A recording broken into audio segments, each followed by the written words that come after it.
Silakan duduk Bapak Ibu yang dikasihi Tuhan. Tema firman Tuhan dari Sinode diberi judul Meneladani Keteguhan Kristus. Dan berkenan dengan tema ini tentu ada kaitannya dengan dalam beberapa hari ini kita umat Tuhan di dalam Tuhan Yesus itu akan memperingati tentang Paskah, tentang kematian Kristus. Dan berkenan dengan ini, Bapak Ibu yang dikasihi Tuhan, sebelum Tuhan Yesus dia menderita aniaya, disalib dan mati, bangkit, dan kuasa kebangkitannya mengkaruniakan anugerah keselamatannya kekal bagi setiap orang yang percaya. Terlebih dahulu pada waktu itu menjelang saat-saat penderitaannya disalib, Bapak Ibu, Tuhan Yesus terlebih dahulu memberitahukan tentang hal-hal yang terjadi kepada murid-muridnya, dan tentu saja ini juga adalah sebuah peringatan, ya, konfirmasi bagi kita. Bagaimana sikap kita dalam menjalani kehidupan ini dalam Kristus. Yang dalam hal ini berkenaan adalah tentang meneladani keteguhan Kristus. Dan ayat ini ayat-ayat ini kita akan baca dari Injil Matius pasal 16 ayat 21 sampai 28 yang akan saya bacakan buat Bapak Ibu sekalian. Ayat 21, sejak waktu itu Yesus mulai menyatakan kepada murid-muridnya bahwa ia harus pergi ke Yerusalem dan menanggung banyak penderitaan dari pihak tua-tua, imam-imam kepala dan ahli-ahli Taurat, lalu dibunuh dan dibangkitkan pada hari ketiga. Tetapi Petrus menarik Yesus ke samping dan menegur dia, katanya, Tuhan, kiranya Allah menjauhkan hal itu sekali-kali tak akan menimpa engkau. Maka Yesus berpaling dan berkata kepada Petrus, nyahlah iblis, engkau satu batu sandungan bagiku, sebab engkau bukan memikirkan apa yang dipikirkan Allah, melainkan apa yang dipikirkan manusia. Lalu Yesus berkata kepada murid-muridnya, setiap orang yang mau mengikut aku, ia harus menyangkal dirinya, memikul salibnya, dan mengikut aku. Karena barang siapa mau menyelamatkan nyawanya, ia akan kehilangan nyawanya. Tetapi barang siapa kehilangan nyawanya karena aku, ia akan memperolehnya. Apa gunanya seorang memperoleh seluruh dunia tetapi kehilangan nyawanya? Dan apakah yang dapat diberikannya sebagai ganti nyawanya? Sebab anak manusia akan datang dalam kemuliaan Bapanya diiringi malaikat-malaikatnya. Pada waktu itu ia akan membalas setiap orang menurut perbuatannya. Aku berkata kepadamu, sesungguhnya di antara orang yang hadir di sini ada yang tidak akan mati sebelum mereka melihat Anak Manusia datang sebagai Raja dalam kerajaannya. Bapak Ibu yang dikasihi Tuhan, Nats ini mencatat tentang pemberitahuan Yesus soal penderitaannya yang akan dialaminya setelah ada pengakuan dari murid-murid bahwa ia adalah Mesias. Sebenarnya untuk hal ini kita baca di ayat 20-nya, ya. Di situ tentang pemberitahuan Tuhan Yesus, ya, berkenan dengan saat itu Tuhan Yesus mengatakan bahwa dia itu adalah Mesias. Nanti akan saya sampaikan tentang hal ini. Bukan sibuk dengan kekuasaan, Sang Mesias justru mengajarkan tentang risiko yang harus dihadapi dalam kepemimpinan dan pelayanannya. Bapak Ibu, teladan dan ketapan hati Kristus tampak dalam ajaran sikap dan tindakannya. Bapak Ibu yang dikasihi Tuhan, terlebih dahulu saya akan menyampaikan latar belakang daripada ayat ini. Tadi yang pertama sudah sampaikan bahwa tadi yang kita sudah baca, Tuhan Yesus sudah terlebih dahulu memberitahukan tentang penderitaannya menjelang penyalibannya. Kedua tentu saya akan sampaikan juga tentang latar belakangnya. Tentang bahwa penyaliban Tuhan Yesus itu berkenaan dengan penolakan atas bangsa Israel atau orang Yahudi kepada Yesus. Itu salah satunya, Bapak Ibu. Bapak Ibu yang dikasihi Tuhan, penolakan orang Yahudi terhadap kehadiran Kristus adalah karena keberadaannya, kehadiran Yesus di tengah-tengah umat Yahudi itu tidak seperti apa yang digambarkan, diinginkan oleh orang-orang Yahudi pada saat itu. Pada saat itu orang-orang Yahudi itu mereka ada dalam penjajahan pemerintahan Romawi. Bapak Ibu, gambaran mereka tentang Mesias Mesias itu sama dengan Kristus ya. Supaya mungkin ada yang tanya, apa bedanya? Itu sama, hanya beda asal kata itu. Kalau Mesias artinya juga sama, yang diutus itu dari bahasa Ibrani. Nah, kalau Kristus itu dari bahasa Yunani, artinya sama, yang diutus. Pemahaman orang Yahudi tentang keberadaan Yesus itu tidak seperti yang diharapkan. Sebagaimana keadaan bangsa Yahudi pada saat itu, mereka sedang hidup dalam penjajahan bangsa Romawi. Dipikirnya bahwa yang dimaksud dengan Mesias itu adalah sosok seperti halnya seorang yang hebat, yang masanya banyak, betul Yesus punya banyak masa, tetapi lebih kepada mereka membutuhkan sebagai seorang atau sosok yang bertindak secara politis. Jadi seorang yang hebat gitu, gambarannya begini saja. Mereka menginginkan masa kejayaan seperti pada masa zamannya Daud.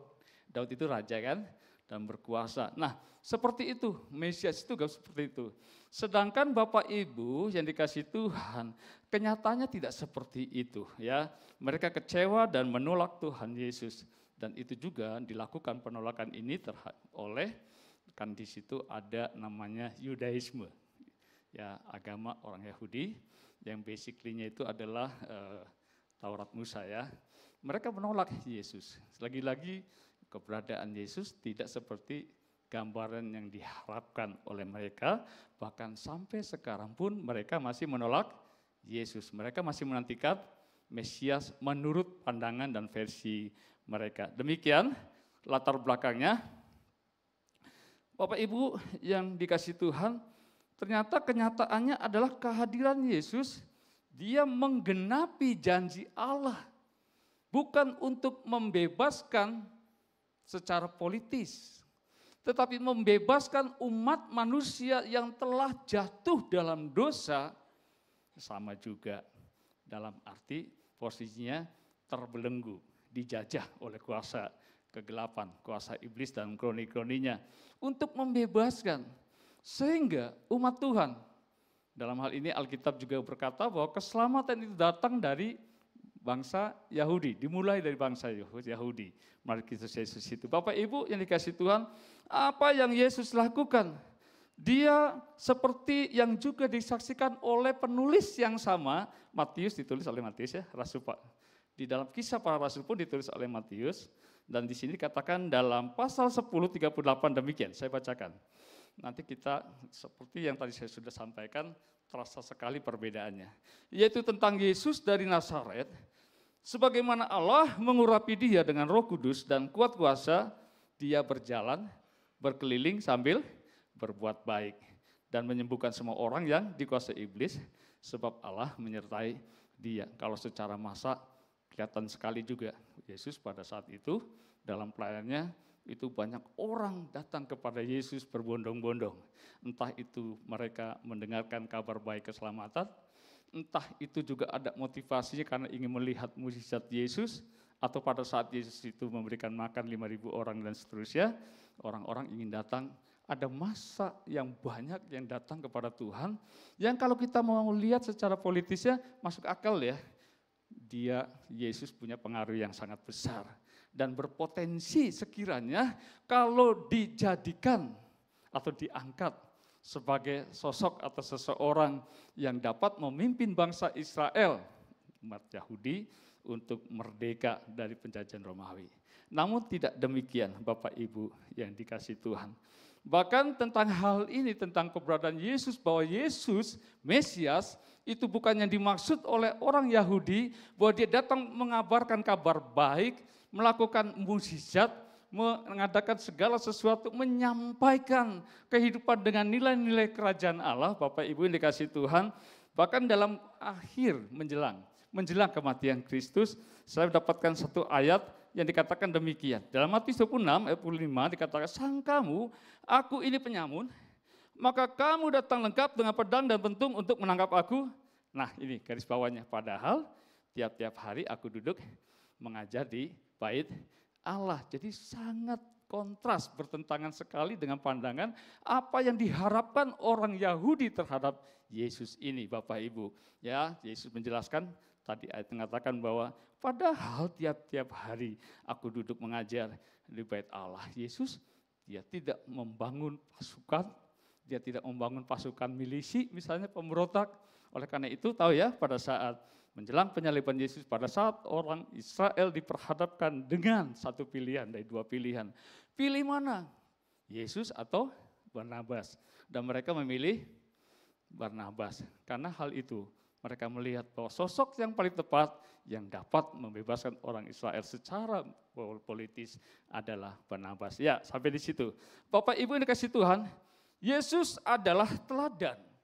Dan bagian lain dikatakan Yesus itu adalah guru. Ya, saya nilai secara arti katanya itu teladan itu kurang lebih sama dengan guru, yang lebih familiar setiap hari, di mana guru itu dalam bahasa Jawa artinya digugu dan ditiru.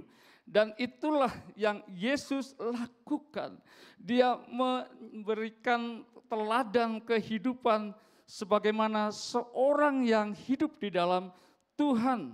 Dan kita tahu pada zaman Yesus, Bapak Ibu, berbicara tentang guru dan murid, gambarannya sih agak berbeda juga ya. Kalau guru dengan murid, yaitu berapa lama sih ketemu murid dengan guru? Ada dosen ya, ada guru. Ya paling kalau full, mulai jam 8 pulang jam 4 atau jam 5 begitu. Setelah itu ya masing-masing kehidupannya, anak-anak, murid-murid hidup dengan dunianya dan guru juga hidup dengan dunianya. Nah, tapi pada zaman Yesus, berbicara tentang Yesus itu adalah guru, Yesus itu ada teladan, mungkin kita bisa punya gambaran mundur ke belakang. Di film-film silat, silat Indonesia maupun Tiongkok ya, guru dengan murid itu hidup bersama. Jadi bukan hanya memberitahukan tentang pengajarannya seperti ini, seperti itu dan sebagainya, tetapi guru itu tidak hanya cukup apa yang bisa disampaikan, tetapi berbicara tentang teladan itu adalah, tadi juga ada lagunya, dalam pikiran, perkataan, dan perbuatan. Nah itulah yang Yesus lakukan sebagai guru, sebagai teladan yang harus dicontoh dalam kehidupan kita setiap kita umat Tuhan. Jadi pusatnya adalah Yesus. Kenapa pusatnya adalah Yesus? Karena banyak ada guru-guru yang lain, apalagi guru palsu. Atau guru-guru lain selain Kristus adalah tidak ada yang sesempurna seperti Yesus sebagai guru, sebagai teladan dalam kehidupan kita. Oleh karena itu kita sebagai orang yang percaya dalam kehidupan sehari-hari kita, sekali lagi, yang utama teladan kita, tidak ada yang lain dan tidak bisa tergantikan selain daripada guru kita, teladan Yesus Kristus. Amin Bapak Ibu yang dikasihi Tuhan. Saya akan lanjutkan tentang guru ini, bahkan Rasul Paulus pun, atau gini aja, ayatnya banyak ya, salah satu aja saya akan buka ayatnya, yaitu di Yohanes 13 ayat 15. Ini perkataan Yesus sendiri, dikatakan, boleh dilihat sini, Yohanes 13 ayat 15.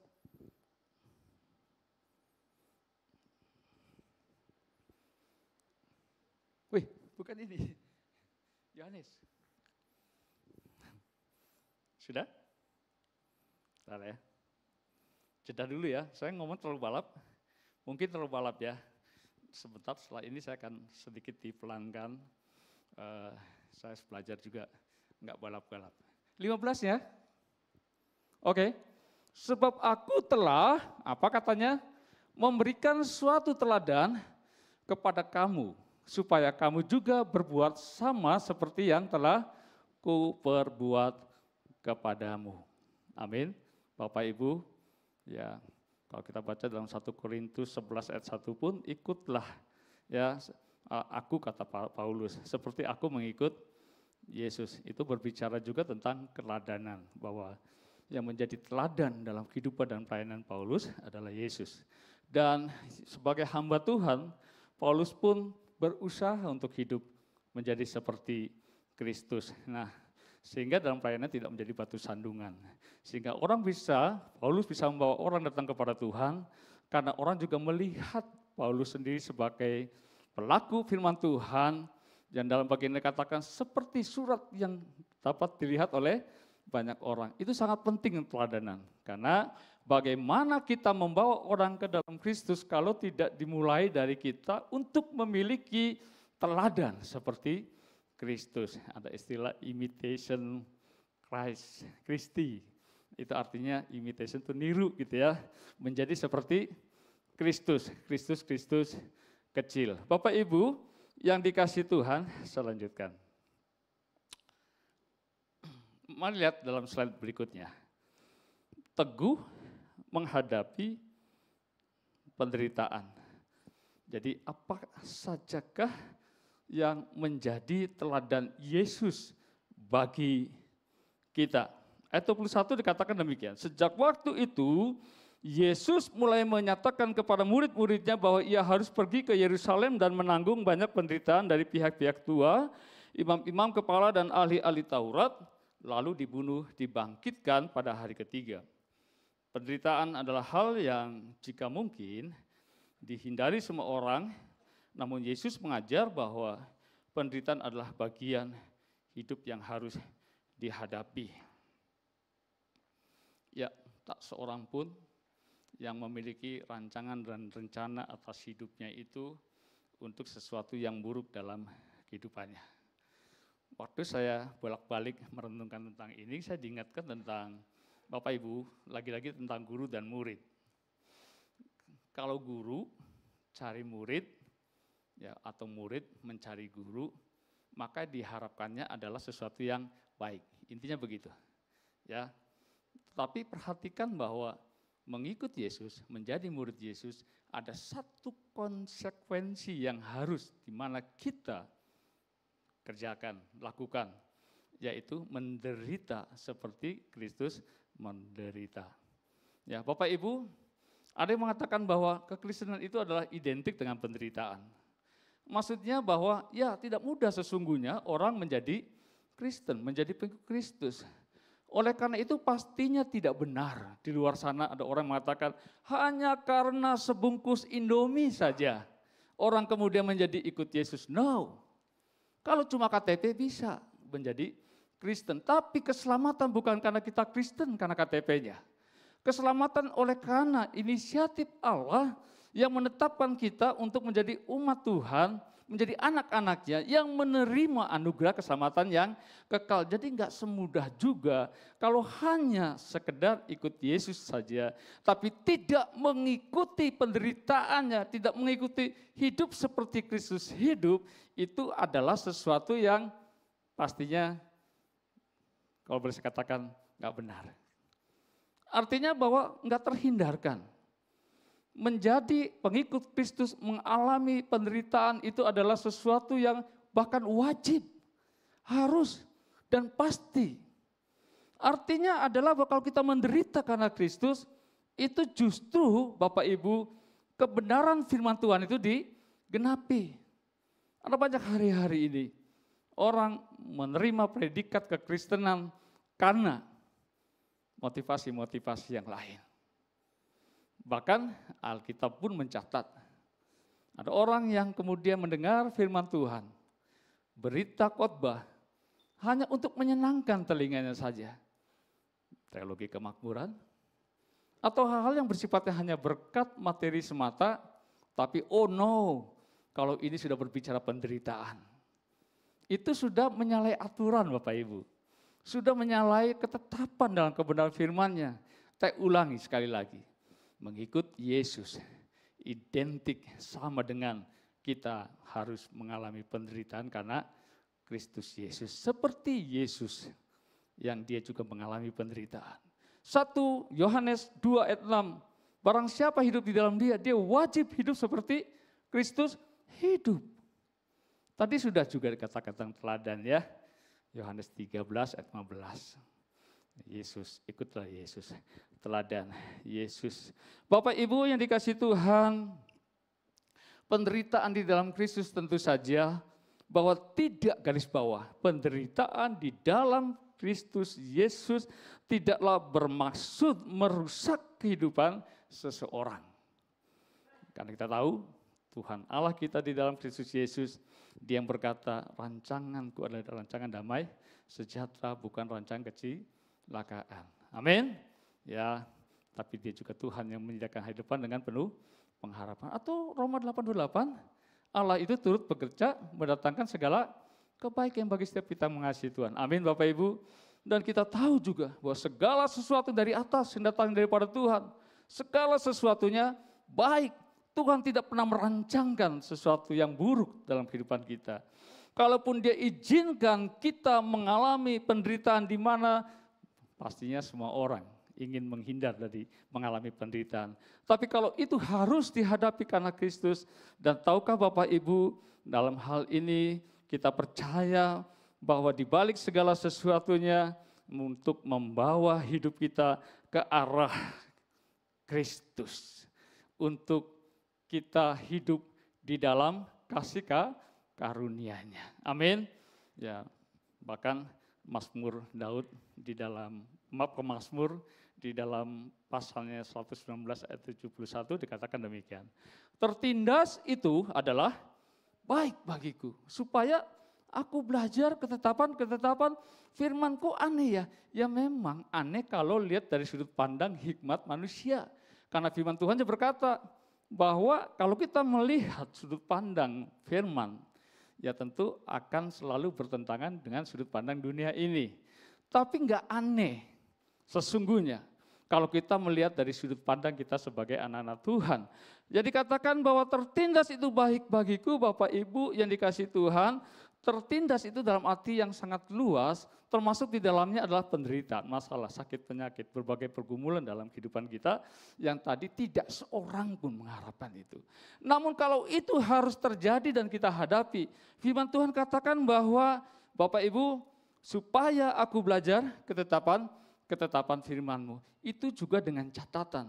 Pada saat kita mengalami ketertindasan, pada saat kita mengalami masalah pergumulan dalam kehidupan itu, di mana posisi kita itu adalah menaruh harap dan percaya kepada Tuhan sebagai yang empunya kehidupan kita. Selain daripada itu, ya tentu ada banyak perkara terjadi, persoalan pergumulan. Sesungguhnya seperti yang dikatakan di dalam Yakobus 1:14 itu loh. Apa itu? Ya banyak hal terjadi buruk, banyak hal yang terjadi, kesukaran, masalah, penderitaan disebabkan oleh apa? Keinginan kita, oleh keegoan kita, oleh nafsu dunia ini, duniawi ini. Oleh karena itu kembali lagi, apapun persoalan, pergumulan, masalah Bapak Ibu dihadapi saat ini, tetap dalam Kristus Yesus, karena itu Dia baik. Dan satu hal juga sebagai catatan, bahwa di dalam 1 Petrus 3:17 katakan demikian, sebab lebih baik menderita karena berbuat baik, jika hal itu dikehendaki Allah, daripada menderita karena berbuat jahat. Artinya ada batasannya. Yang dimaksud tadi tertindas itu baik adalah bahwa persoalan pergumulan itu bukan karena kita melakukan sesuatu kejahatan atau keberdosaan. Contoh misalnya, susah, menderita, ini itu ekonomi. Karena apa? Enggak ada ya di sini ya. Suaminya di penjara misalnya, ya kan? Suaminya jadi tulang punggung keluarga itu, sehingga kehilangan pekerjaannya jadi susah kan? Jadi sengsara kan? Ekonominya ya pasti terpuruk kan? Nah itu kan mereka mengalami itu karena apa? Berbuat jahat. Sekalipun demikian Bapak Ibu, bahwa Tuhan, Dia itu baik, amin. Tuhan itu baik, amin. Arti Tuhan menolong dalam segala sesuatu, apapun persoalan pergumulan kita. Namun bukan berarti bahwa karena Tuhan baik itu, kita kemudian berkompromi melakukan sesuatu perbuatan jahat, menderita, dan kemudian dalam penderitanya itu seringkali kalau sudah seperti itu mempersalahkan Tuhan. Bapak Ibu yang dikasihi Tuhan, hendaklah sebab kita dalam penderitaan kita, masalah kita, karena kita setia kepada firman-Nya. Karena kita tidak kompromi dengan perbuatan yang jahat sehingga kita menderita. Tapi segala sesuatu itu karena taat pada firman Tuhan. Izinkan saya ada ilustrasi, bukan ilustrasi, kesaksian. Kami menikah 31 tahun. Berarti 32 tahun ya, kurang lebih 32 tahun sebelumnya. Istri saya itu dulu Muslim. Singkat kata, dia terima Yesus, posisi saya masih pacaran, diusir. Sengsara kah? Sengsara. Ya, karena waktu diusir itu dompetnya kosong.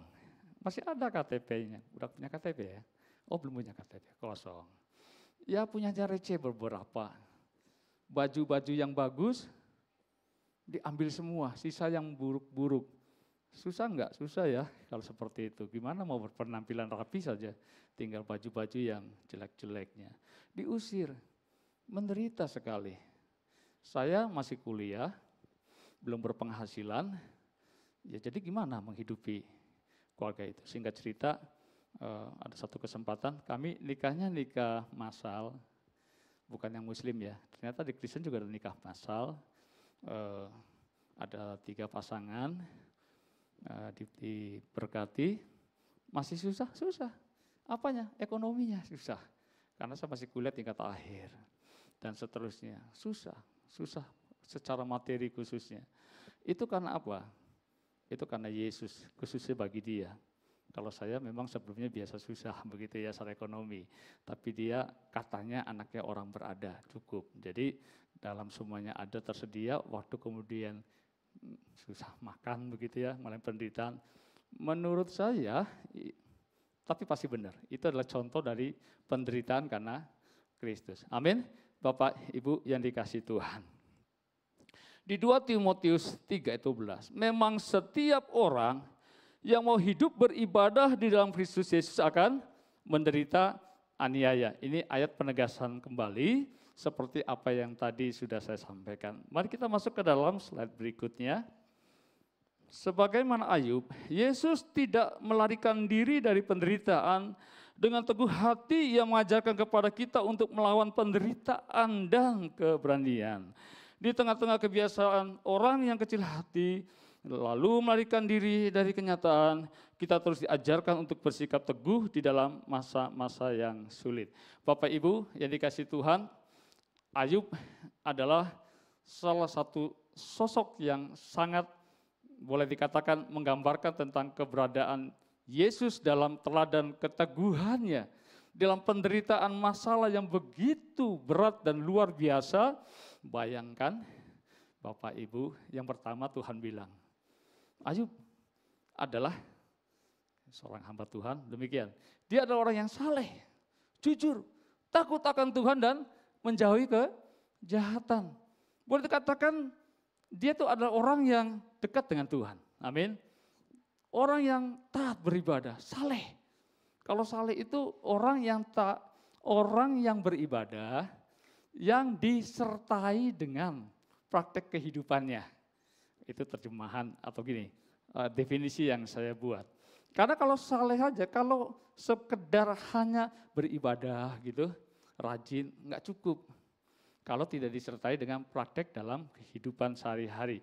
Itulah yang dimaksud dengan orang saleh. Jadi Ayub itu orang yang saleh. Dia jujur. Ya kan? Kemudian apalagi tadi? Saleh, jujur, takut akan Tuhan dan menjauhi kejahatan. Jadi kalau dibilang dibandingkan dengan manusia rata-rata, kurang apa ya? Namun demikian bahwa Tuhan izinkan dia mengalami satu penderitaan yang sangat dan sangat luar biasa. Ujung patok kepalanya, ujung rambutnya sampai bagian ujung kakinya, dia terkena sakit kulit yang begitu parah. Bahkan saking parahnya digaruknya pakai beling ya, pakai tangan aja udah sakit kan, seperti itu. Lalu bukan itu saja, harta bendanya habis. Anak-anaknya 7 juga mati karena musibah. Bahkan Bapak Ibu yang dikasih Tuhan, penderitaan Ayub itu ya ada lagi yang menambah bebannya.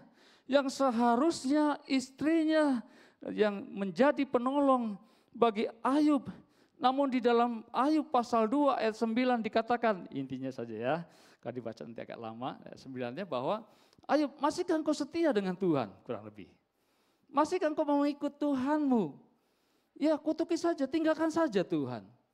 Bayangkan ya, suami istri sedang masalah yang berat, masalahnya sama seharusnya. Ya kan, masalah suami, masalah istri.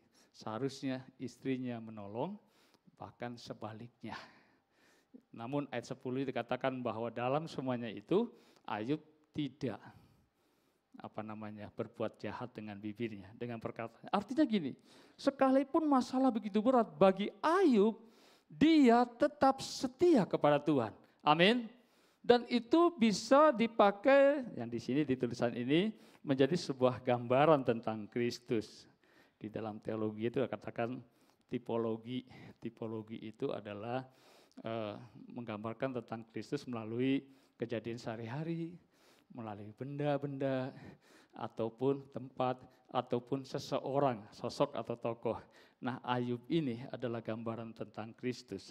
Di samping yang lain kan ada Nabi Elia, dia itu melakukan mukjizat seperti Yesus melakukan mukjizat, dia juga naik ke surga. Ya, kemudian ada lagi misalnya Musa, dia membebaskan bangsa Israel keluar dari perbudakan di Mesir untuk menuju ke Kanaan dan seterusnya. Bapak Ibu, itu juga Musa dapat satu gambaran tentang Kristus yang membebaskan umat Tuhan dari penjajahan dosa. Amin, Bapak Ibu yang dikasihi Tuhan. Dalam keteguhannya, dalam menghadapi penderitaan dan menang, tentang Ayub ini juga menjadi sebuah gambaran tentang Kristus yang dalam hal ini itu dapat kita mendapatkan teladan dari kehidupan Ayub, khususnya tentang Yesus ini. Dan Bapak Ibu yang dikasihi Tuhan, menjelang Maranatha, kedatangan Tuhan kali yang kedua, yang tanda-tandanya semakin nyata, berkenaan dengan bahwa keadaan dunia ini sesungguhnya tidak menjadi lebih baik. Kita lihat perkembangan hari-hari ini secara global, ekonomi, perang, Cina, perang dagang ya, dengan Amerika, perang Ukraina, Rusia, apalagi konflik di Timur Tengah atau Timur Jauh, misalnya Israel dengan Palestina, khususnya Hamas ya di Gaza, belum lagi tentang pemanasan global yang menimbulkan krisis ekonomi. Kelanjutannya adalah akan terjadi kesulitan ekonomi, khususnya kelaparan, penyediaan pangan, berbagai keadaan, situasi, kondisi ini yang tidak menjadi lebih baik. Dan ternyata kita melihat Bapak Ibu, krisis itu sedang terjadi. Nambah hari, nambah terasa. Bukan saja secara ekonomi, tapi krisis itu secara alam semesta pun. Bencana di mana-mana, ada banjir di mana-mana, gempa bumi di mana-mana. Yang kalau dikatakan atau dibilang intensitasnya itu semakin besar. Dan tentu saja itu berkenaan dengan keberadaan manusia. Dalam berbicara tentang kenyamanan hidup, maka sudah banyak bertambah bilangan orang-orang yang diperhadapkan dalam mengalami penderitaan masalah yang ada karena situasi kondisi yang tadi sudah saya sampaikan. Dan Bapak Ibu dikasihi Tuhan, hal-hal itu juga melanda terhadap anak-anak Tuhan. Oleh karena itu penting sekali bahwa siapapun tak terkecuali, baik itu penderitaan karena kesetiaan kita kepada Kristus, baik itu penderitaan yang sehubungan tadi saya sudah singgung dari Yakobus 1 pasal 14, karena banyak hal kejadian peristiwa penderitaan dibuat oleh kita sendiri. Tuhan yang sama, Tuhan yang baik, Tuhan yang luar biasa, tetap setia kepada Dia. Amin. Apapun persoalan kita, jangan tinggalkan Tuhan. Jangan kita menyerah dengan segala persoalan-persoalan yang ada. Tetap melakukan segala sesuatunya seperti apa yang Tuhan inginkan. Tetap setia, jangan tinggalkan Tuhan. Kita bukan menjadi bagian orang-orang yang dikatakan oleh Alkitab bahwa pada menjelang akhir zaman ada banyak orang-orang yang murtad. Namun sesungguhnya bahwa justru dengan persoalan pergumulan masalah yang ada hari-hari ini yang melanda kita tanpa terkecuali. Bahkan penderitaan itu bukan hanya terjadi dan dirasakan oleh orang secara ekonomi, miskin. Tapi orang yang berduit siapapun, penderitaan itu akan melanda setiap orang, baik itu kaya maupun miskin, apapun latar belakangnya, apapun status sosialnya, apapun pendidikannya, karena penderitaan itu yang dimaksud adalah akan melanda dan dirasakan oleh setiap orang. Selama kita yang disebut namanya manusia, semua manusia, amin, kita akan pasti mengalami. Karena penderitaan itu bagian dari kehidupan kita. Itu ada penderitaan, ada suka, ada duka. Yang utama adalah bahwa penderitaan itu kita harus jalani bersama dengan Tuhan. Amin. Amin Bapak Ibu. Jalani dengan Tuhan. Karena janji Tuhan itu tidak pernah dia ingkar janji dengan apa yang dijanjikannya. Seperti dalam Ibrani 13 ayat 5 bagian B. Bahwa aku sekali-kali tidak akan membiarkan engkau. Dan aku sekali-kali tidak akan meninggalkan engkau. Sebab dia adalah Tuhan Allah yang setia. Dia selalu ada bersama dengan setiap orang yang percaya kepadanya. Apalagi yang menaruh harap dan percaya. Bapak Ibu, mari kita akan melihat dalam slide berikutnya. Teguh melawan kuasa setan. Ayat 22 dan 23 saya bacakan dengan cepat. Tetapi Petrus menarik Yesus ke samping dan menegur dia, katanya, Tuhan, kiranya Allah menjauhkan hal itu sekali-kali takkan menimpa engkau. Maka Yesus berpaling dan berkata kepada Petrus, nyalah iblis, sebab engkau suatu batu sandungan bagiku, sebab engkau bukan memikirkan apa yang dipikirkan Allah, melainkan apa yang dipikirkan manusia. Yesus juga mengajarkan bahwa setan adalah pihak yang selalu berusaha menggagalkan rencana Tuhan dengan segala upayanya. Masuk ke slide berikutnya saja sekalian. Dalam ayat ini bahkan ketika kelihatannya tawaran setan dengan memakai Petrus itu baik, Bapak Ibu, tetapi dilawan Yesus dengan tegas. Yesus mengajar untuk tidak kompromi dengan tawaran setan, sekali hal itu dapat membawa keuntungan pribadi. Sejak semula dalam keberadaan manusia, Bapak Ibu, iblis dan kroni-kroninya, ya, dia itu selalu berusaha untuk menjauhkan manusia dengan Allah. Sampai kemudian manusia yang pertama jatuh dalam dosa. Bapak Ibu, dosa itulah yang membawa orang. Kalau saya boleh katakan bahwa dosa itulah yang menyebabkan manusia itu mengalami penderitaan. Jadi dosa itu akarnya, ya, sehingga orang mengalami penderitaan. Dan kita tahu seperti dalam Yohanes 10 ayat 10 bagian A dikatakan bahwa iblis itu destruktif. Apa itu destruktif? Dia merusak, membunuh, dan membinasakan. Tidak ada sesuatu yang baik yang dilakukan, dikerjakan oleh kita. Kalaupun kelihatannya baik, namun spiritnya tetap tidak ada yang baik. Apapun rancangan, apapun yang dibuat, sekalipun kelihatannya benar, bahkan sekalipun kelihatannya mengutip daripada kebenaran firman, itu kan juga tidak sedikit, bahkan semua itu akan menyesatkan, seperti halnya dilakukan oleh nabi-nabi palsu. Di dalam Amsal dikatakan Bapak Ibu bahwa ya ada jalan yang disangka lurus, namun ujungnya adalah maut. Nah, kita lihat, kalau kita baca tadi tentang Petrus, sepertinya Petrus itu benar ya, baik ya. Coba bayangkan aja kita jadi murid, guru, ya Yesus lah sama, kita persis seperti Petrus. Lalu dikasih tahu gurunya, saya mau mengalami penderitaan, dibawa, ya diarak, diludahin, dicemooh, disiksa, apalagi yang melakukannya itu diantaranya para imam, para tua-tua, orang-orang alim ulama dan sebagainya. Ya, lalu kita rela nggak sih? Enggak ya, betul? Itu naturalnya begitu. Berapa tahun yang lalu, saya waktu belum pindah gereja di sini, saya dari Hargelis, lalu berkenan dengan pelayanan, karena ada banyak orang-orang Muslim yang ikut bergabung, beberapa anak-anak, lalu singkat katanya begini, mereka marah. Jadi gembala saya, Ibu Dr. Rebecca, lalu ada di sini sekarang jadi anggota jemaat sini Bu Eti, lalu ada teman saya satu lagi, rekan sekerja Ibu Ratna, sekarang sudah meninggal. Singkat kata, mereka ditangkap dan saya yang nganternya gitu. Ya dikiranya cuma hanya BAP biasa di polsek, tahu dibawa ke Polres, dan saya juga yang membawanya. Lalu sama sekali nggak pulang, mereka ibu Ratna itu anaknya masih kecil, umur 2 tahun. Nangis, akhirnya dipisahkan, anak ibunya masuk ke penjara, bapak ibu, anaknya dibawa, dan saya yang nyetir, ada bapaknya. Kemudian saya ikut nangis, jadi sepanjang di jalan saya menangis begitu ya, tentang itu. Bapak ibu yang dikasih Tuhan, ya itu memang penderitaan di dalam karena Kristus. Namun saya sebagai rekan, pemikiran saya begini, aduh nggak sebaik itu dong, bisa dong. Jadi secara pribadi saya orang asli Harugelis, ya intinya gini aja deh. Saya punya kenalan gitu banyak, lokal ya, kalau kecamatan itu lokal. Sampai preman-preman pun saya tahu, saya kenal. Preman yang punya masak, yang jagoannya begitu ya. Lalu adu masak begitu. Saya cari masa juga, mereka cari masa juga.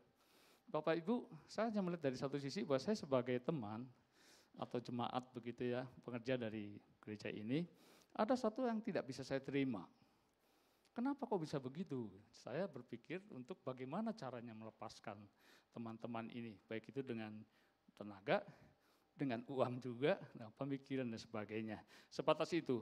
Namun Petrus dia melihat bahwa kemungkinan juga mungkin bisa sama. Aduh, gak rela dong. Apalagi pastinya begini, Yesus itu berkuasa. Apa sulitnya bagi Yesus yang berkuasa itu melakukan mukjizat ini itu, kemudian dia bisa meloloskan dengan kekuatannya, dengan kuasanya, sehingga bisa lolos dari mengalami apa yang Tuhan Yesus tadi sudah sampaikan yang akan terjadi pada dirinya. Bapak Ibu enggak demikian. Bahwa pemikiran Petrus itu adalah pemikiran yang bukan daripada Tuhan. Bahkan dikatakan bahwa pemikiran Petrus ini Bapak Ibu tentang dia mencoba menghalangi Yesus untuk tidak mengalami penderitaan ini. Yesus menghardik Petrus, nyala engkau iblis. Karena apa? Karena apa yang dipikirkan Petrus sebagaimana dipikir oleh manusia, itu tidak sesuai dengan apa yang dipikirkan oleh Tuhan. Karena kita tahu bahwa penyaliban Yesus, penderitaan Yesus, kematian Yesus, kebangkitan Yesus dan seterusnya. Dan salah satunya di dalam Yesaya 53 itu dinubuatkan tentang Yesus, tentang segala sesuatunya kesulitan penderitaannya. Dan itu harus terjadi. Segala sesuatu yang menghalangi, menghambat artinya adalah melawan kehendak Tuhan, melawan rancangan Tuhan, bertentangan dengan apa yang Tuhan sudah nubuatkan. Dan artinya bahwa apa yang di luar apa yang sudah Tuhan tetapkan, itu sama dengan bukan idenya Tuhan. Sama dengan bukan pemikirannya Tuhan. Itu adalah pemikiran, dalam hal ini adalah pemikiran yang jahat. Itu peringatan bagi setiap kita. Bagaimana dalam penderitaan yang kita hadapi, kita harus berupaya. Dalam arti begini, kita harus mencari kehendak Tuhan. Apakah yang saya lakukan itu benar? Apakah saya lakukan ini ada sesuatu di mana saya menderita itu ada penyebabnya, dan oleh penyebabnya itu kemudian kita sadari kesalahannya dan kita bertobat dan sebagainya, atau kita tetap pada pemikiran kita? Iya, kalau pemikiran kita adalah pemikiran sesuai dengan firman Tuhan, itu yang Tuhan inginkan. Tapi bagaimana kalau pemikiran itu adalah bukan pemikiran yang daripada Tuhan? Nah, hal itu adalah suatu pelajaran bagi kita, agar kita mencari kehendak Tuhan dalam di mana kita menghadapi persoalan, pergumulan, penderitaan yang kita hadapi. Sebab di luar itu, bisa kan orang bilangnya begini, saya kepepet. Ya apa boleh buat, karena kepepet. Padahal Bapak Ibu yang di perusahaan pasti pernah mungkin punya pengalaman atau banyak cerita. Saya satu contoh aja di perusahaan. Enggak sedikit ada orang-orang yang katakan kerja sudah puluhan tahun. Jujur banget, jujur, baik, tanggung jawab. Oh pokoknya karyawan diandalkan. Tapi suatu kali dia mengalami sesuatu. Biasanya berkenaan dengan keuangan. Lalu kemudian dia apa?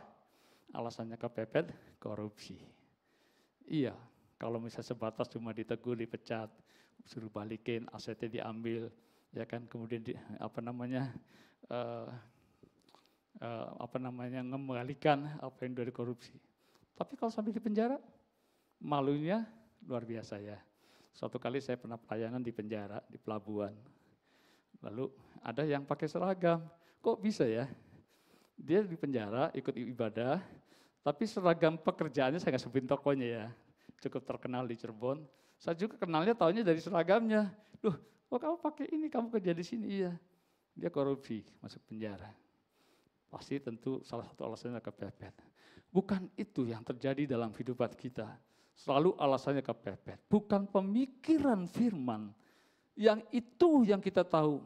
Dan kita lakukan menurut kehendak Tuhan yang benar seperti apa. Tetapi janganlah dengan pemikiran-pemikiran yang sesungguhnya dipicu di balik semuanya itu adalah pemikiran keberdosaan dalam kendali iblis. Kita adalah Tuhan, milik Tuhan, hendaklah hidup kita dipimpin oleh Tuhan. Dipimpin dengan Tuhan, berbicara tentang pemikiran, termasuk pikiran kita pun dikendalikan oleh Tuhan. Ini sangat tepat sekali yang seperti Petrus lakukan, saya bacakan ya.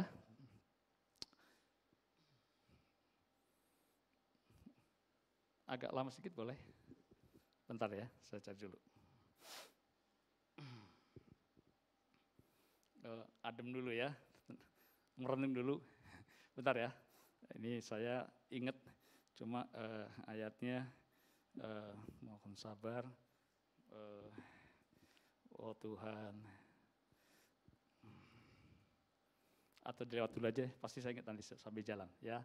Bapak Ibu, intinya bahwa ayat itu berbicara tentang satu peringatan bagi kita agar kita mengendalikan pikiran kita ya, sehingga pikiran kita itu tidak dikuasai oleh pikiran-pikiran yang jahat. Intinya itu ya. Nanti kalau saya ingat saya harus kutip ayat ini, nggak boleh dilewatkan. Baik Bapak Ibu, untuk mempersingkat waktu selanjutnya, dan tentang pikiran kita yang harus dijaga, jangan sampai dicemarkan, diganggu, dicoba oleh iblis. Ya, Bapak Ibu dikasih Tuhan, oh ini ketemu ayatnya, puji Tuhan. 2 Korintus 10 ayat 5, haleluya, Tuhan baik. Kami mematakan setiap siasat orang dan merubuhkan setiap kubu yang dibangun oleh keangkuhan manusia untuk menentang pengenalan akan Allah. Ini bagian yang juga sangat penting sekali, katakan kami, Bapak Ibu dan saya, kita semua menawan segala pikiran dan menaklukkannya kepada Kristus.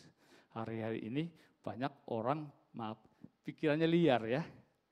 Gimana caranya gini, caranya itu, aduh gimana eksis menghadapi persoalan masalah khusus ekonomi, ini sekarang lagi krusial ya, hari-hari ini. Bapak Ibu baca firman, Bapak Ibu bertekun dengan firman, karena dengan bertekun dalam firman itu sama dengan kita akan banyak dapat menangkap pikiran Tuhan. Bagaimana kita bisa menangkap pikiran Tuhan kalau kita nggak baca firman-Nya? Kita tidak bertekun dalam firman. Kita tidak pernah melakukan relasi pribadi dengan Tuhan. Dalam pengalaman perjalanan kehidupan sehari-hari, Bapak Ibu, dengan satu pemahaman bahwa Roh Kudus ada pada setiap hati orang yang percaya. Kepada saya dan Pak Ibu-Ibu. Amin. Roh Kudus adalah pribadi yang hidup. Amin. Kalau pribadi yang hidup, dia berbicara kan. Bagaimana kita melatihnya saja? Bagaimana kita membangun relasinya? Semakin intens kita membangun relasi dengan Roh Kudus, maka kita akan menjadi semakin mengerti tentang apa yang menjadi kehendak. Dalam hal ini akan menjadi lebih mengerti apa yang Tuhan pikirkan. Kan seperti kita berelasi dengan sesama. Bagaimana kita bisa mengenal sesama kita, sahabat kita, teman kita, kalau kita tidak membangun relasi? Bagaimana kita bisa menangkap pemikiran teman kita dibandingkan orang lain kalau kita nggak akrab dengannya? Oleh karena itu, supaya kita bisa menangkap dengan pimpinan Roh Kudus, tentunya berelasi dengan Tuhan. Baca firman-Nya, renungan setiap hari. Ya kan bukan milik hamba Tuhan saja. Bukan saja milik pendeta saja toh. Pendeta untuk khotbah ini, ya saya sih masih junior ya. Masih banyak belajar, isi saya tahu. Saya bolak-balik baca. Saya baca berkali-kali. Untuk tema ini aja ayatnya, Bapak Ibu, saya baca berkali-kali. Lebih dari 10, lebih lah, puluhan. Saya cari referensinya. Lalu saya letakkan ini, firman ini. Lalu saya berdoa, Tuhan mau bicara apa? Dan sesuatu yang luar biasa. Tadi kata bahwa dia ada pribadi. Dia bisa berbicara, dia bisa, oh ini loh ayatnya. Ini ayat loh, ini loh firman. Ini itu. Coba referensinya baca ini itu. Saya dapat sesuatu yang ya tadi katakan dia adalah pribadi yang hidup. Jadi berkaitan dengan masalah pergumulan, penderitaan yang alami Bapak Ibu, ada satu pribadi yang dia begitu tahu dan sangat tahu. Pemikiran kita sih terbatas, makanya kita terus mencari Tuhan. Tapi Tuhan sangat tahu pemikiran kita. Amin. Oleh karena itu, mari tingkatkan intensitas kita di hari-hari banyak penderitaan yang dialami. Hanya satu cara, bangun relasi dengan Tuhan. Hanya satu cara, tangkap apa yang Tuhan pikirkan bagi kita. Kita pikirkan tentang kebenaran. Kita pikirkan tentang segala sesuatu yang baik dengan berkenan dengan firman-Nya. Nama Tuhan dipermuliakan. Dalam Efesus 6 ayat 12 dikatakan, salah satu perlengkapan senjata peperangan rohani adalah, salah satunya kenakanlah ketopong keselamatan. Licik banget iblis itu Bapak Ibu. Tadi yang membawa orang ke dalam penyesatan, destruktif, membunuh, mencuri, membinasakan. Enggak ada yang baik yang iblis lakukan, apapun biarpun kelihatannya baik. Bapak Ibu dikasih Tuhan, medan peperangan yang harus kita jaga. Nih, di sini, pikiran. Ya, ada banyak ayat kan mengatakan tentang itu. Damai sejak alam melampaui hati dan pikiran. Hati dan lagi-lagi bicara tentang pikiran. Nah, ketopong keselamatan itu kan zaman sekarang helm loh. Untuk apa? Perlindungan di kepala. Pikiran ada di mana? Di kepala. Dan oleh karena itu jaga. Kenapa dijaga? Karena banyak orang jatuh dalam dosa. Karena banyak orang menjauh daripada Tuhan. Karena kecewa, karena itu dan sebagainya. Pasti dimulai dari pemikiran yang tidak sesuai dengan pemikiran Tuhan, kehendak Tuhan. Setuju? Ya, karena kalau pemikirannya cocok, sesuai dengan kebenaran firman, pastinya orang tidak akan menyimpang dan menjauh daripada Tuhan, apalagi murtad, apalagi bunuh diri. Tetapi justru dengan pemikiran yang dijaga, pikirannya kudus, pikirannya tidak dicemarkan segala sesuatu yang jahat, yang kotor. Bapak Ibu yang dikasih Tuhan, tentu dalam hal ini ya itu yang Tuhan inginkan. Filipi 4 ayat 8, maafkan khotbahnya panjang boleh, masih panjang boleh ya Pak John, izinkan. Ini lagi semangat banget. Oke, Filipi 4 ayat 8, tolong dibuka itu. Akhirnya saudara-saudara semuanya yang benar, semua yang mulia, semua yang adil, semua yang suci, semua yang manis, semua yang sadap didengar, semua yang disebut kebajikan dan patut dipuji, sama-sama katakan apa? Pikirkanlah semuanya itu. Isi kepalanya dengan pikiran-pikiran yang positif. Ada istilah positive thinking, berpikir positif. Jangan direkam, bad news is good news. Waduh, apa itu? Pikiran yang buruk mudah diterima, ditangkap, dibicarakan.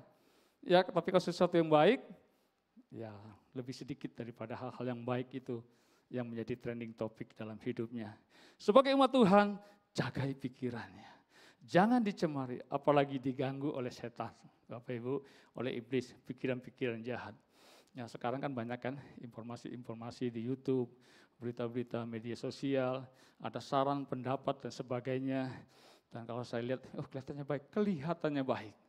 Padahal begitu diperhatikan, ini bukan dari Kristen, dari Buddha, dari Hindu, dari Konghucu, dari filosofi-filosofi yang dasarnya bukan daripada kebenaran firman. Dan tidak sedikit saya seringkali juga dapat dari teman atau di grup yang sampaikan kutipan-kutipan kalimat atau kata-kata inspiratif yang kelihatannya membangun, tetapi kalau diperhatikan lebih dalam, maknanya, spiritnya itu adalah bukan perkataan firman Tuhan. Waspada, baik kita itu menerima itu, baik kita menyampaikan itu, kan biasa ya. Kalau kita sudah terima, ini bagus nih, kita kirim lagi, kelihatannya bagus, tetapi itu bukan firman Tuhan. Dan tentu saja itu sangat mempengaruhi pikiran kita. Tapi kalau kita mengerti kebenaran firman, kita tahu kehendak Tuhan, kita tahu pemikiran Tuhan, maka sekalipun itu kelihatannya baik dan selama itu bukan daripada firman-Nya, itu bukan kebenaran. Amin. waspadalah. Hari-hari ini ada banyak orang tersesat karena hal-hal yang kelihatannya baik, namun sesungguhnya dia bukan dari Tuhan. Karena pemikiran-pemikiran, karena ide-ide yang bukan dari hikmat Tuhan, tetapi dari hikmat dunia ini. Bapak Ibu yang dikasihi Tuhan, selanjutnya berkenan dengan teguh dalam kebenaran firman Tuhan. Mari kita lihat slide-nya lagi. Yesus tidak mengubah ajarannya menjadi lebih rendah dalam standar, tetapi tetap menekankan harga yang harus dibayar sebagai pengikutnya. Kebenaran yang diajarkannya adalah menyangkal diri, memikul salib, dan mengikut Yesus. Segala hal tidak ada lebih mulia. Saya tidak akan panjang lebar tentang hal ini. Ada satu inti yang saya dapat dari bagian yang terakhir ini. Bapak Ibu yang dikasihi Tuhan, kita milik Kristus. Kita milik Tuhan. Maka dalam keberadaannya kita sebagai milik Tuhan, kita harus hidup seturut dengan kehendak Tuhan, berkenan dengan konteks penderitaan. Bahkan bukan hanya hal-hal yang baik kita ada dalam Tuhan, namun dalam penderitaan pun sekalian kita tetap ada dalam koridornya Tuhan. Amin. Kita ada dalam kendali Tuhan. Kita ada pimpinan di dalam pimpinan Tuhan. Bapak Ibu, oleh karena itu berbicara tentang penyangkalan diri, sadar benar bahwa kita milik Tuhan. Amin. Kita tidak melakukan segala sesuatu apa yang bukan Tuhan kehendaki. Ya, lalu ada hal yang menarik di sini dikatakan bahwa memikul salibnya. Mungkin banyak kita baca dikatakan tadi menyangkal diri, memikul salibnya. Perhatikan kata salibnya itu ada nya-nya. Nya-nya itu ditulis kecil. Beda salib, N-nya besar, nya berarti salib yang dipikul Yesus Kristus sendiri, dan tidak akan pernah kita bisa seperti yang Tuhan tanggung. Itu special edition, hanya Yesus saja yang menanggung penderitaannya begitu hebat. Jangan kayak Yesus ya, ya kan? Bahkan ada ayat mengatakan dalam penderitaan kita belum sampai mencucurkan darah. Kita belum mencucurkan darah aja kita sudah, aduh taubat Tuhan, aduh ninggalkan Tuhan, ya kan? Ngeluh-ngeluh kesah begitu. Perhatikan dengan kata salibnya, N-nya kecil. Itu berbicara bahwa kita sebagai ikut Kristus kecil, yang kita sama mengikut Yesus seperti sealami dari salib, pikul salibnya, kita juga pikul salibnya. Artinya bahwa penderitaan, ya, salib itu identik dengan berbicara tentang penderitaan ya. Dan penderitaan itu tentu bahwa setiap orang punya kapasitas yang berbeda. Nya itu artinya buat setiap kita pribadi-pribadi mengalami penderitaan yang berbeda. Dalam ada perbedaan, di satu sisi buat orang tertentu masalah itu berat banget. Tetapi mungkin masalah sama bagi orang lain sepertinya ringan. Atau sebaliknya, dalam cara memandang masalah itu sepertinya ringan banget. Tapi bagi orang berat sekali. Artinya di sini kita bisa melihat atau menilai bahwa sesungguhnya saya percaya tanpa terkecuali yang duduk di sini dan saya yang berdiri di sini adalah orang yang besar atau kecil punya masalah. Kalau boleh dikatakan konteks yang berbicara tentang memikul salibnya, artinya bahwa tanpa terkecuali siapapun di antara kita, siapapun umat Tuhan, selama dia hidup dan harus seperti Kristus hidup dalam pikul salibnya, maka kita pun hal yang sama itu memikul salibnya, memikul penderitaan, menghadapi penderitaan tanpa terkecuali berat atau ringannya. Namun demikian kita tahu bahwa Yesus yang dia mati di kayu salib, yang sesungguhnya dia menebus dosa kita, menanggung segala dosa dan pelanggaran kita, penderitaan, masalah, pergumulan, segala penderitaan yang kita hadapi, itu semua Yesus sudah tanggung bagi kita. Dan kita masih memang selama hidup di dunia ini, ya tunduk pada hukum alam ya, bahwa tanpa terkecuali, apalagi secara firman Tuhan kita karena manusia sudah jatuh dalam dosa akibat dosa penderitaan, maka selama kita hidup di dunia ini kita pikul salibnya. Tapi tahukah kalau salib berbicara penderitaan, bahwa firman Tuhan berkata kalaupun itu kita mengalami penderitaan, itu segala sesuatu yang kita alami adalah sementara saja. Paulus bilang seperti tenda ya, soal bongkar. Tapi ada hal janji Tuhan berkenaan dengan penderitaan kita alami yang sementara saja ini Bapak Ibu. Ada satu pengharapan yang Tuhan telah sediakan bagi kita, bahwa pada saat di mana Tuhan datang menjemput kita di awan-awan, Pada saat Tuhan membawa ke tempat di mana Tuhan sudah sediakan surga yang kekal, maka segala penderitaan, masalah, sakit, penyakit apapun yang kita alami, semuanya akan berakhir dan diganti dengan satu kehidupan yang kekal di dalam Kristus Yesus Tuhan. Itulah yang menjadi milik kita, itulah yang menjadi satu perbedaan dengan dunia, di mana kita pun sama-sama mengalami penderitaan. Namun penderitaan di dalam Kristus, sekali lagi, itu semua hanya sementara saja selama kita hidup di dunia ini. Dan itulah satu pengharapan yang pasti yang Tuhan sediakan bagi setiap kita. Oleh karena itu Bapak Ibu, tetap setia. Amin. Tetap kuat. Jangan undur daripada Tuhan. Sebab Dia, Tuhan, adalah penolong dalam kehidupan kita. Sebab Dia juga tahu apa yang menjadi pergumulan kita. Seperti yang firman Tuhan katakan bahwa pencobaan-pencobaan yang kamu alami ialah pencobaan-pencobaan biasa. Kalau saya terjemahkan, saya dengan kontak firman Tuhan hari ini berbicara penderitaan-penderitaan yang kamu alami adalah penderitaan-penderitaan yang biasa. Amin Bapak Ibu. Yang tidak melebihi kekuatan manusia karena Dia tahu kapasitas kekuatan kita dalam menghadapi penderitaan, masalah, pencobaan dan sebagainya. Dan satu hal yang harus kita tahu, firman Tuhan berkata sebab Allah setia dan karena itu Ia tidak akan membiarkan kamu dicobai melampaui kekuatan kamu, dan pada waktu kamu dicobai Ia akan memberikan jalan keluar sehingga saudara dan saya dapat menanggungnya. Puji Tuhan. Mari bangkit berdiri. Saya ajak untuk tim musik. Haleluya.